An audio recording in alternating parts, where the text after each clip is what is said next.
భారత విద్యార్థి federation SFI గోనెగంట మండల జనరల్ బాడీ సమావేశం మండల అధ్యక్షులు పవన్ అధ్యక్షతన నిర్వహించారు. ఈ సమావేశానికి ముఖ్య అతిథిగా ఎస్ఎఫ్ఐ మాజీ జిల్లా నాయకులు మరియు ఉపాధ్యక్షులు బాబు, ఎస్ఎఫ్ఐ కర్నూలు జిల్లా ఉపాధ్యక్షులు సాయి ఉదయ్ హాజరై మాట్లాడారు. ఎస్ఎఫ్ఐ కర్నూలు జిల్లా ప్లీనరీ సమావేశాలు జూలై 26, 27వ తేదీలో ఎమ్మికనూరులో జరుగుతున్నాయని అన్నారు. ఈ ప్లీనరీ సమావేశాల్లో విద్యారంగంలో నెలకొన్న సమస్యలపై చర్చిస్తామన్నారు. అనంతరం ఎస్ఎఫ్ఐ గోనెగండ్ల నూతన మండల అధ్యక్ష కార్యదర్శులుగా రియాజ్, పవన్ తేజలను, కమిటీ సభ్యులుగా మరో 10 మందిని ఎన్నుకున్నారు.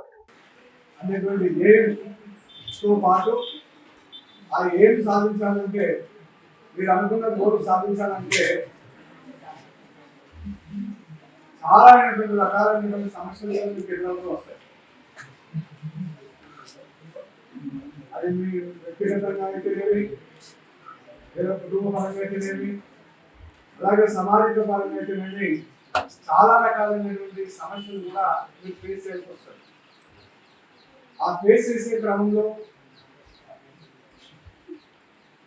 మీరు ఒక స్థిరమైనటువంటి నిర్ణయంతో ముందుకెళ్తే మీరు అనుకున్నటువంటి గోల్ సాధించడంలో ఎటువంటి అడ్డంకులు లేకుండా కూడా వెళ్ళచ్చు. అంటే ఇప్పుడు ఉన్నటువంటి నిర్ణయాలు ఇప్పుడు మీలాగే చదువుకోవడానికి భవిష్యత్తులో అట్లాంటి స్కూల్స్ ఉండవు. ఈ సంవత్సరమే 4700